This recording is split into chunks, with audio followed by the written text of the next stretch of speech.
Right, Dave Rubin is back. He's on the grid. He's no longer off the grid. He went off the grid for a month where he can't get badgered about Trump doing shit and him not calling him out. He's got a really shitty looking beard, and he's got another shitty classical liberal jacket, or not jacket, my apologies, a t-shirt on.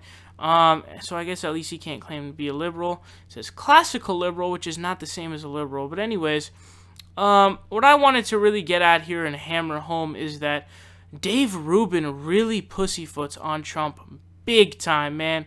He's a really big Trump pussyfooter, and he refuses to criticize him. He refuses to dedicate any of his shows to him. And like I said in a previous segment, if you were to go through and count up his interviews with people, you would see that he has by far and away more conservatives than liberals or lefties or any of that.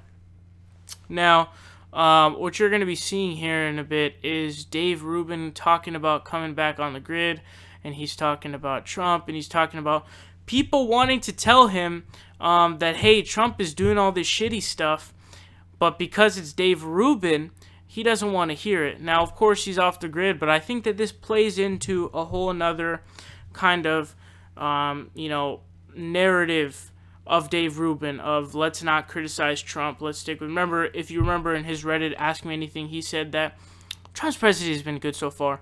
So for a guy who claims to be a supporter of single payer or the Affordable Care Act, he's totally fine with Trump trying to scrap it or trying to repeal it completely. He's also seems pretty chill with him being cool with making flag burning illegal, punishable by revoking citizenship or a year in prison. And the list really just fucking goes on and on and on. He's had his Department of Justice request from a hosting site of another website for 1.3 million emails of people from a website that organizes protests against him. That is massive authoritarianism, but he hasn't said jack shit about it. So anyways, you're going to check out that clip here. Check it out. Or what they're doing or their outcome, but that are truly trying to do something, versus just we all get caught in this noise of just these crazy people just screaming shit all day long.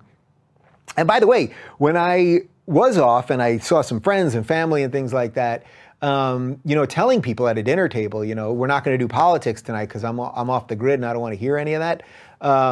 Most people at first, they kind of like, well, but Trump this and, but this happened.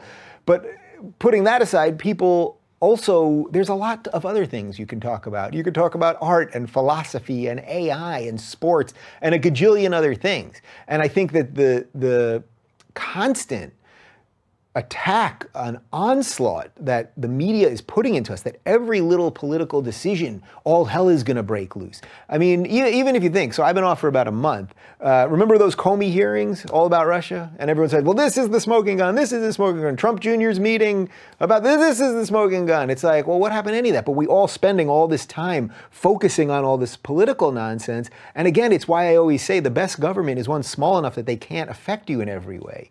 And I'm going to keep pushing that idea too. All right, so there's a lot. Support independent progressive media by leaving a subscription down below. Leave a like and share the video. Help us out on Patreon, or you can donate in other ways. Links are in the description down below. We are fighting Trump tooth and nail, and we will continue to do so with your help.